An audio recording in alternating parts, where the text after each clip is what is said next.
মোহাম্মদ আমিরের সাথে এটা নিয়ে কথা বলার চেষ্টা করছি যে কীভাবে আরও সুইং বলে আরও ইমপ্রুভ করা যায়। স্লোয়ারটা যেন কোনোভাবেই বুঝতে পারলেন না ঢাকা ক্যাপিটালসের ক্যাপ্টেন মোহাম্মদ মিঠুন। তবে শুধু স্লোয়ার না, মারুফের সবচাইতে বড় শক্তির জায়গা তার ন্যাচারাল সুইং। বাহাতে বল করেন, উইকেটের দুই দিকেই সুইং করাতে পারেন।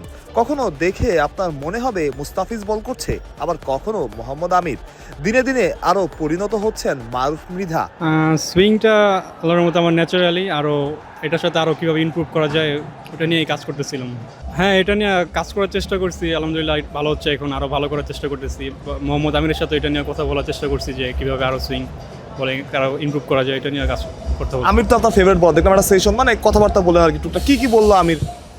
না, আমির বলছে ওনার সাথে মানে আমার গ্রিপটা দেখাইলাম যে এটা এই সুইংয়ে কীভাবে গ্রিপ করবো বা এগুলো নিয়ে কথা বলছি। ঢাকা ক্যাপিটালসের হয়ে খেলছেন না, বলতে পারেন দলের সাথে আছেন। এখনো ম্যাচ খেলার সুযোগ হয়নি মারুফের।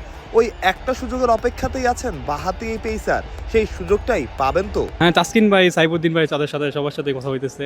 ভাইদের সাথে সেশন থাকলে ওনাদের সাথে কথা বলার চেষ্টা করি ইমপ্রুভ কীভাবে নিজেকে আরও ইমপ্রুভ করা যায়। গতিটা বাড়ানোর কাজ করতেছি, আমি চেষ্টা করতেছি যে আরও কীভাবে পেস বাড়ানো যায় এটা নিয়ে কাজ করছি। এনসিএলে নাজমুল স্যারের সাথেও কাজ করছি এই পেসটা নিয়ে, কি স্যারের সাথে জিজ্ঞাসা করছি কীভাবে আরও পেস বাড়ানো যায়। স্যারের সাথে কথা বলার চেষ্টা করছি এইসব বিষয়ে। মারুফের বাড়ি মুন্সিগঞ্জ। উঠে আসার গল্পটাও ছিল বন্ধুর পথের মতোই।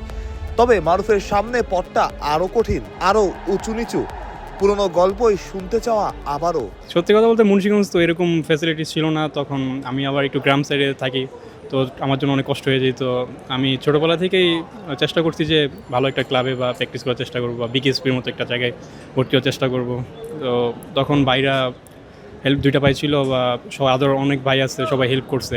একাডেমির বড় ভাই হেল্প করছে। আর বিকেএসপিতে তখন আমি চান্স পাই, তখন ওই বিকেএসপিতে যাওয়ার পর আস্তে আস্তে শুরু হয়েছে ক্রিকেট খেলা। এমন দুর্দান্ত ডেলিভারি যার হাতে, মারুফ মৃধাকে আপনি কিভাবে হিসেবের বাইরে রাখবেন?